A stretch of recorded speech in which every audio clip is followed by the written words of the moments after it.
नागभीड तालुक्यातील कोथुर्णा येथील शेतकरी बाळकृष्ण रामटेके यांच्या शेतातील विहिरीत मादी बिबट मृतावस्थेत आढळल्याची घटना आज सोमवार दिनांक 5 जानेवारी रोजी सकाळी उघडकीस आली आहे।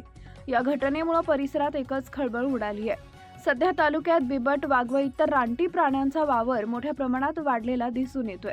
त्यामुळे शेतकरी शेतात जाण्यास घाबरत असले तरी उदरनिर्वाहासाठी नाईलाजाने त्यांना शेतात जावं लागत आहे।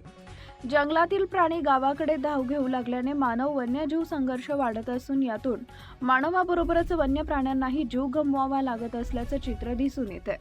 दरम्यान कोथुर्णा शिवारात वायरमन बुधाराम मडावी हे विद्युत पोल दुरुस्तीसाठी सकाळी गेले असता शेतातील विहिरीतून दुर्गंधी येत असल्याचं त्यांच्या लक्षात आलं। संशय आल्यानं त्यांनी विहिरीत डोकावून पाहिले असता आत बिबट पडलेला दिसून आला। याची माहिती त्यांनी तात्काळ वन विभागाला दिली। माहिती मिळताच वन विभागाची चमू घटनास्थळी दाखल झाली। विहिरीत पडलेला मृत बिबट बाहेर काढण्यात आला। वन विभागाच्या प्राथमिक माहितीनुसार हा बिबट मादी अंदाजे 1.5 वर्षाचा असून शिकारीचा पाठलाग करताना तो विहिरीत पडला असावा असा अंदाज व्यक्त करण्यात येत आहे।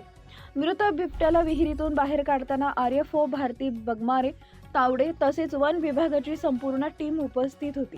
यावेळी पोलीस पाटील प्रफुल्ल बारसागडे, झेपचे अध्यक्ष पवन नागरे, ओमप्रकाश मेश्राम यांच्यासह ग्रामस्थही मोठ्या संख्येने उपस्थित होते। या घटनेमुळे पुन्हा एकदा शेतजमिनीतील उघड्या विहिरींमुळे वन्यजीवांना होणाऱ्या धोक्याचा प्रश्न ऐरणीवर आला असून अशा विहिरींना संरक्षक कठडे किंवा जाळ्या बसवण्याची मागणी स्थानिकांकडून केली जाते आहे। Subscribe now and press the bell icon. Never miss an update.